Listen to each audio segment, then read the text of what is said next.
Steve, Jared Butler and Jordan Smiler, obviously two changes there, two crucial changes too, I guess. Yeah, I think with Ida out now and obviously Pocock out, we've made a couple of changes, but Jared's worked his way back from injury. Trained really well this week. We've obviously still got tomorrow to go through before he gets the okay to play, but he looked pretty good out there today.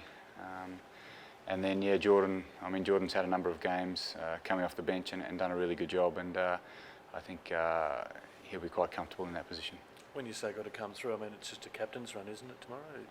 There's nothing extra. Oh, he'll have a little bit more in it tomorrow, yeah. Just that final tick-off in terms of the rehab and a bit of contact, a bit of extra contact tomorrow for him.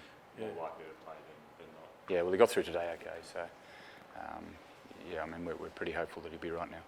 What about the Waratahs side? Are you surprised with the way they've gone with Killaway at fullback and I guess Robertson in the front row and Israel Folau at outside centre? I think they've been searching for combination all year. They spoke about it at the beginning of the year that they were going to experiment with Israel at 13, so it's not a surprise. I think they've probably looked at their performances and think that they need to make a change. Is that an indication you think that they might try and spin it a little more? Play a bit more attack with Kirtley back in the side as well? I think they'll try and get the ball in Izzy's hands a little bit more, particularly from set piece.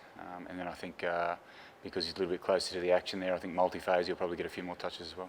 And with Whitecliffe and also Dave Dennis coming off the bench, do you see that as an indication they're obviously looking for that impact experience-wise off the bench? Yeah, they've got pretty good depth, so they normally run with a 6-2 bench and they're going to do the same this week. And those guys, yeah, I mean, they've got a lot of experience, so you'd assume that. Other than the force changes, obviously with Howie and Ida as well, you stuck with the same team from the last start. Is that, I mean, you told the guys that they need to step up. I mean, what's the thinking behind keeping the same combination? Well, going into the Chiefs game, that was our best combination, and nothing's changed. Coming out the back of the Chiefs game, we had a fair bit of fatigue. Coming to that last game, it was the end of sort of 2 months of playing, and a big trip back from South Africa as well. So, across the park there was a bit of fatigue, but the boys pushed through it pretty well. I said after the game that the effort was there and the effort was good.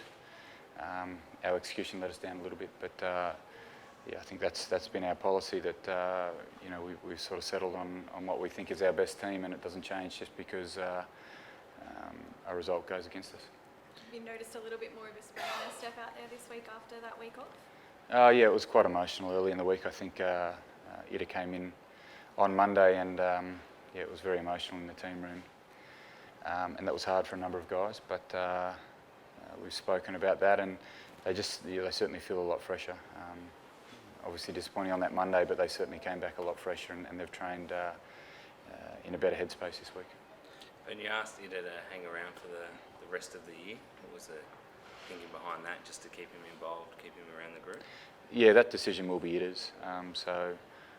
We've had a couple of chats, and he's keen to stay around the boys at this stage, but we'll certainly transition him into whatever he needs to be transitioned into.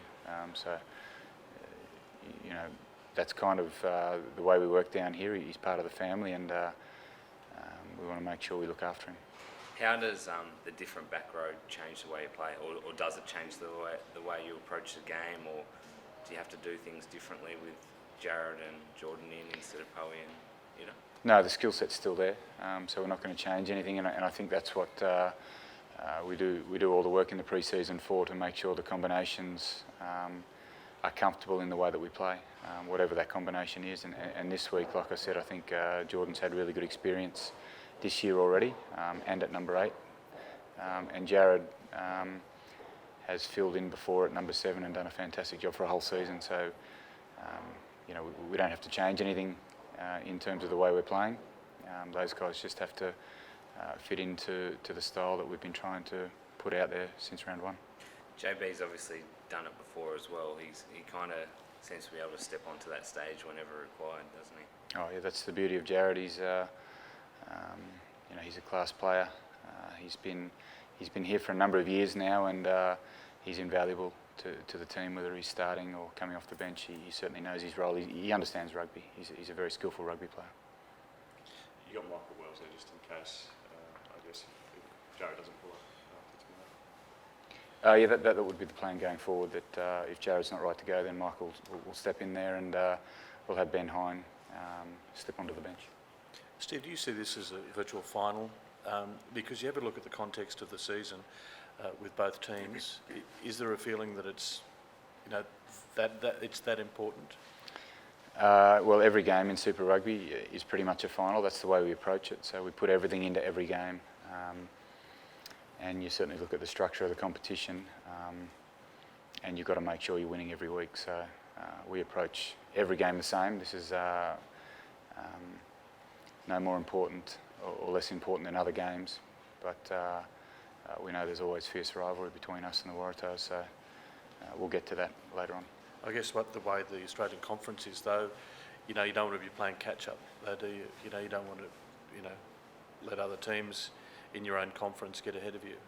Yeah, but it's like I said, it's the same every week. You're trying to win every week, so whether you're playing an Australian team or a South African or a New Zealand team, you've got to win those games to get the points on the ladder. And you're right, you get to the end of the competition, and if you're first on the ladder, you're through to the finals, and that's the number one goal for the round stage of the competition. Are you worried at all about, like, when you look at that Australasian conference, or whatever they're calling it these days, I think it's the Chiefs, then you guys, then 3 New Zealand teams. Mm-hmm. They're in the next final spots there. Like, are you concerned at all for Australian rugby in terms of that? Like, you're up against, obviously, the harder teams in the New Zealand conference, that one slip and you're down the ladder quite a considerable way. No, I mean, for us, it's taking it each game at a time, and we've put a lot of focus into this Waratahs game, and that's all we're focused on at the moment. Other results are outside of our control, and certainly not worth worrying about. If we do our job each week, then we'll be where we need to be at the end of the year.